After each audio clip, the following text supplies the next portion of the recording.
బాలలకు నాణ్యమైన విద్యను అందించలేకపోతున్నామనే చర్చ దేశవ్యాప్తంగా చాలా కాలంగా జరుగుతోంది. దీనికి ప్రధాన కారణం పరీక్షలు నిర్వహించకుండానే పై తరగతులకు ప్రమోట్ అవుతున్నారని, విద్యార్థులు ఎంత నేర్చుకుంటున్నారని అడిగే పద్ధతి లేదు. కాబట్టి ఉపాధ్యాయులు బాధ్యతతో పనిచేయటం లేదని, విద్యార్థులకు పరీక్షల భయం లేదు. కాబట్టి శ్రద్ధగా చదవటం లేదని ప్రధాన కారణాలు వినిపిస్తూ ఉంటాయి. ఈ వాదనలలో ఉపాధ్యాయులను, విద్యార్థులను దోషులుగా నిలబెట్టి విద్యా వ్యవస్థలో ఉన్న లోపాలను మాట్లాడకుండా నాణ్యమైన విద్య అందకపోవటానికి కారణం నో డిటెన్షన్ విధానమని నిర్ణయానికి వచ్చి 5, 8వ తరగతులకు పరీక్షలు నిర్వహించాలని కేంద్రం నిర్ణయం తీసుకున్నట్లుగా తెలుస్తోంది. ప్రమోట్ కావటంలో విఫలమైతే మళ్లీ పరీక్ష రాసేందుకు కొంత సమయం ఇచ్చి మళ్లీ ఫెయిల్ అయితే అదే తరగతిలో కొనసాగాల్సి ఉంటుందనేది కేంద్రం విడుదల చేసిన డిటెన్షన్ పాలసీ సారాంశం. దేశంలో ఉన్న బాలలందరికీ నాణ్యమైన విద్యను అందించేందుకు ఉన్న సవాళ్లను, వ్యవస్థీకృత లోపాలను సరిచేసే బదులు పరీక్షలు నిర్వహించి వ్యవస్థ లోపాలకు పిల్లలను శిక్షించాలనుకోవటం విచిత్రం. బాలలు నాణ్యమైన విద్య అందుకోవటం రాజ్యాంగం ద్వారా సంక్రమించిన హక్కు. నాణ్యమైన విద్య అందని పిల్లలు అత్యధిక శాతం మొదటి తరానికి చెందిన బడికి వెళుతున్న పిల్లలు, అణగారిన వర్గాలకు చెందిన పిల్లలే. తరతరాల వెనుకబాటుతనాన్ని విద్య ద్వారా జయించటానికి కదిలిన పిల్లలు. నాణ్యమైన విద్య ఎంత ముఖ్యమో బడులలో కొనసాగటం కూడా అంతకంటే ఎక్కువ ముఖ్యం ఈ పిల్లలకు. చదువు నేర్చుకునే శైలి, లయ, వేగం మనం ఆశించినట్లు ఉండకపోవచ్చు. వీరికి ఆ వెసులుబాటు అవసరం. మొదటిసారి ఈ కుటుంబాలలో కత్తి, కొడవలి, పార, పలుగుకు బదులుగా చేతిలో పెన్ను, పేపర్తో కసిగా విద్య ద్వారానే విముక్తి అని నమ్మిన బాలలు వీళ్ళు. వీరు 5లో, 8లో పరీక్షలు కాదు, బడి ఆవరణలో అడుగుపెట్టినప్పుడే పాస్ అయినట్లు ఈ పిల్లలు. మన పరీక్షలు ఒక లెక్క కాదు, కాకపోతే కొంత సమయం అవసరం. అలాగే విద్యా వ్యవస్థలో ఉన్న ఉపాధ్యాయుల మీద సవారీ చేసే పై అధికారుల, ప్రజా ప్రతినిధులు జవాబుదారీతో పనిచేయటం అవసరం. ఈ పిల్లలు ఎవరికీ తీసిపోరు అని సమస్య. పిల్లలు ఉపాధ్యాయులు కారని గుర్తిస్తే మన విధానాలు మరో రకంగా ఉండేవేమో. పిల్లలందరూ నేర్వగలరు అనే సూత్రానికి ఇది విరుద్ధమైన విధానం. ఫెయిల్ చేయటం ద్వారా బడులలో నాణ్యత పెరుగుతుందనే వాదన కన్నా ఈ నేపథ్యం నుంచి వస్తున్న పిల్లల విద్యా హక్కును హరించి వేయటమే కాకుండా విద్యా వివక్షతకు దారితీస్తుంది. ప్రపంచవ్యాప్తంగా పాఠశాల విద్యాస్థాయిలో చదువులో వెనుకబడిన పిల్లలను అదే తరగతిలో మరికొన్ని సంవత్సరాలు కొనసాగించి వారి విద్యా ప్రమాణాలు పెంచినట్లు చూపే నివేదికలు గాని, ఆధారాలు గాని ఎక్కడా లేవు. స్కాండినేవియన్, జపాన్ లాంటి దేశాలు గాని మరే ఇతర దేశాలు డిటెన్షన్ విధానం ద్వారా కాకుండానే విద్యా ప్రమాణాలను పెంచగలిగాయి. బడికి వచ్చిన పిల్లలందరికీ చదువులు నేర్పే బాధ్యత ప్రభుత్వం తీసుకోకుండా నేర్చుకునే బాధ్యతను పిల్లలపై మోపడమే డిటెన్షన్ విధానం. పరీక్షలు పెట్టి పిల్లలను అదే తరగతిలో కూర్చోబెట్టడం అంటే ఒక రకంగా పిల్లలను బడి నుండి వెలివేయటమే. 2వ అవకాశం ఇచ్చినా పరీక్షలో ఫెయిల్ అయిన విద్యార్థులు అదే తరగతిలో కొనసాగటం చాలా కష్టం. తోటి విద్యార్థులు పై తరగతిలో ఉండగా కింది తరగతి పిల్లలు తనకంటే చిన్న వయసు పిల్లలతో కూర్చోవటం ఒక అవమానంగా, ఫెయిల్ అయిన విద్యార్థిగా ముద్రపడిన తర్వాత బడిలో కొనసాగుతారనుకోవటమే మన విధాన నిర్ణయ లోపం. పిల్లల్లో నేర్చుకునే ప్రక్రియ వివిధ రకాలుగా, వివిధ కాలమాన పరిస్థితులలో నేర్చుకుంటారని వివిధ పరిశోధనలు, వివిధ నివేదికల ద్వారా తెలిసిందే. ముఖ్యంగా మొదటి తరం బడికి కదులుతున్న కుటుంబాల పిల్లలకు డిటెన్షన్ విధానం ఒక అవరోధంగా మారుతుంది. ఈ పిల్లలు బడికి అలవాటు పడటానికే, బడి ప్రపంచాన్ని అర్థం చేసుకోవటానికే కొంత సమయం పడుతుంది. ఆ తరువాతనే చదువుకు ఉపక్రమిస్తారు. ఈ నేపథ్యం నుంచి వచ్చే పిల్లలకు విద్యా వ్యవస్థ చాలా వెసులుబాటు ఇవ్వాలి. సమాజంలో ఉన్న అసమానతల కారణంగా పిల్లలు నేర్చుకునే విధానంలో ఉండే వ్యత్యాసాలను, అలాగే ప్రభుత్వ విద్యలో ఉన్న లోపభూయిష్ట అసమాన విద్యా వ్యవస్థలను పరిగణలోకి తీసుకొని బాలలకు సమన్యాయం అందించే ప్రక్రియగా విద్యా హక్కు చట్టంలో నాన్ డిటెన్షన్ విధానాన్ని రూపొందించారు. డిటెన్షన్ విధానం అమలు చేయాలంటే నాణ్యమైన విద్య అందించటంలో పాఠశాలలు సమాన స్థాయిలో ఉన్నాయా అనేది ప్రశ్న. మన దేశంలో ప్రభుత్వాలే పేద వర్గాలకు చెందిన శ్రామిక ప్రజల పిల్లలకు రాష్ట్ర ప్రభుత్వాలు నిర్వహించే ప్రభుత్వ బడులు, ఈ బడులలో సరిపడా బోధన సిబ్బంది, కనీస సౌకర్యాల కొరత ఎల్లప్పుడూ ఉంటుంది. మరోవైపు మెరిట్, ప్రవేశ పరీక్షల పేరుతో అధిక నిధులతో గురుకుల విద్యాలయాలు, కేంద్ర ప్రభుత్వ నిర్వహణలో నవోదయ విద్యాలయాలు, కేంద్రీయ విద్యాలయాలు, సైనిక విద్యాలయాలు నిర్వహిస్తోంది.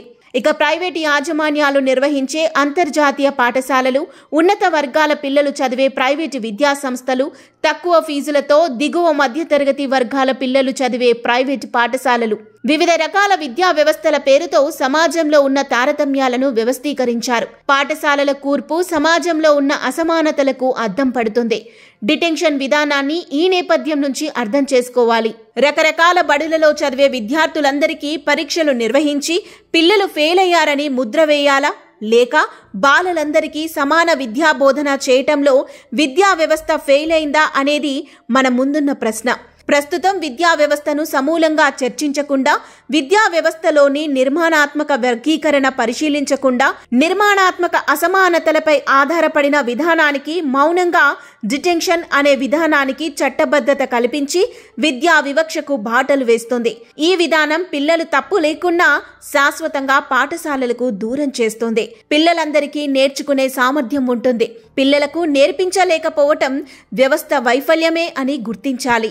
దేశంలో ఉన్న బాలబాలికలందరినీ బడికి తీసుకురావాలని తీసుకొచ్చిన పిల్లలు బడి మానివేయకుండా తగు చర్యలు చేపట్టాలని, అలాగే బడిలోకి వచ్చిన పిల్లలందరికీ నాణ్యమైన విద్య అందించేందుకు ప్రభుత్వాలు బాధ్యత వహించాలని రాజ్యాంగం నిర్దేశిస్తోంది.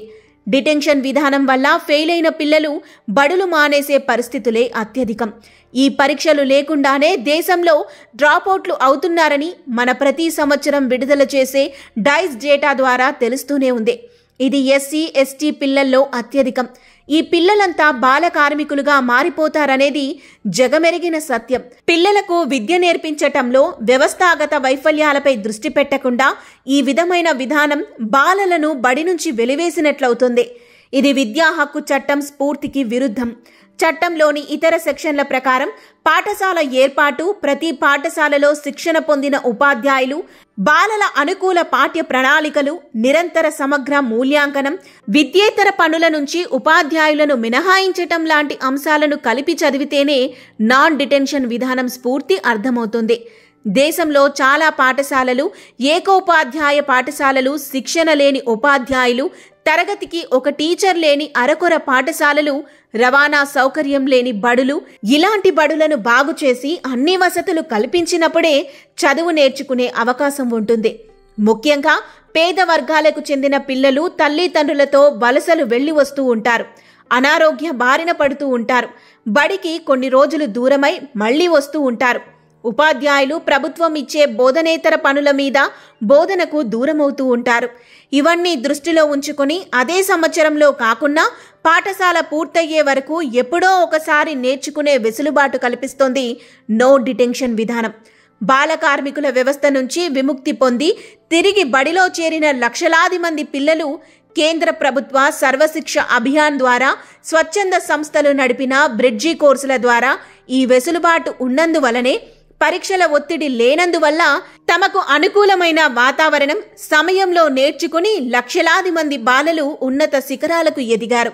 పిల్లలందరూ నేర్వగలరు అని నేర్పటంలో ఉన్న సవాళ్లను అధిగమించాలనే సంకల్పం ఉండాలి తప్ప పరీక్షలు నిర్వహించటం పరిష్కారం కాదని గుర్తించాలి.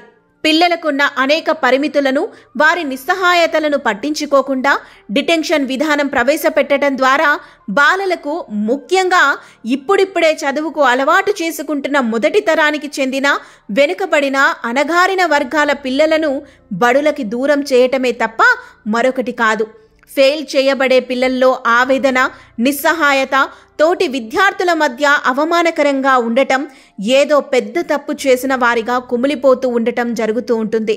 చాలా ఒత్తిడికి గురవుతారు. అంతేకాని హాయిగా నేను ఫెయిల్ అయ్యాను, బాగా కష్టపడి ఆనందంగా చదువుతానని ఏ బాలిక బాలుడు అనుకోరు.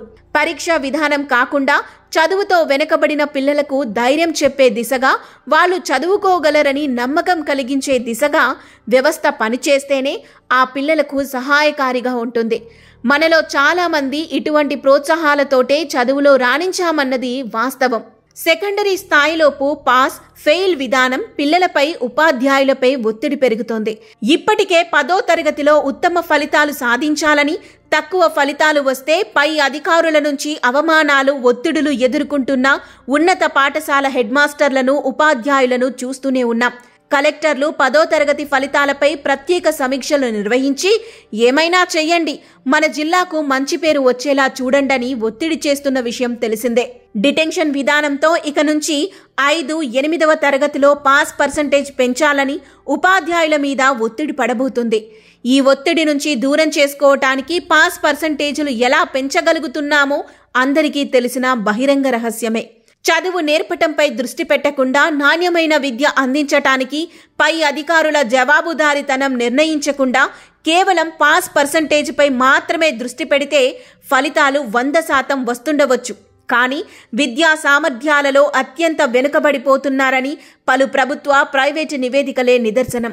అసమాన విద్యా వ్యవస్థలు కల్పించి అసమాన బోధన చేసి పరీక్షలు మాత్రం అందరికీ సమానంగా నిర్వహించటం ద్వారా బాలలను బడి నుంచి దూరం చేసినట్లవుతుంది. విద్యా హక్కు చట్ట ప్రకారం బాలలందరినీ బడికి తీసుకురావటం, ఏ ఆటంకం లేకుండా బడిలో కొనసాగేలా చూడటం, అలాగే నాణ్యమైన విద్యను అందించటం ప్రభుత్వాల చట్టబద్ధ బాధ్యత. అలాగే దేశంలోని పాఠశాలలన్నీ విద్యా హక్కు చట్టం షెడ్యూల్లో పొందుపరిచిన అన్ని అంశాలను అమలుపరచాలి.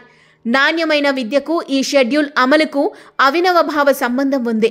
డిటెన్షన్ విధానం ద్వారా ఈ బాధ్యతను నెరవేర్చకుండా బాలలను దోషులుగా నిలబెట్టడం రాజ్యాంగ మూల సూత్రాలైన బహుళత్వం, సమన్యాయం, సమానత్వాలకు వ్యతిరేకమని గమనించాలి.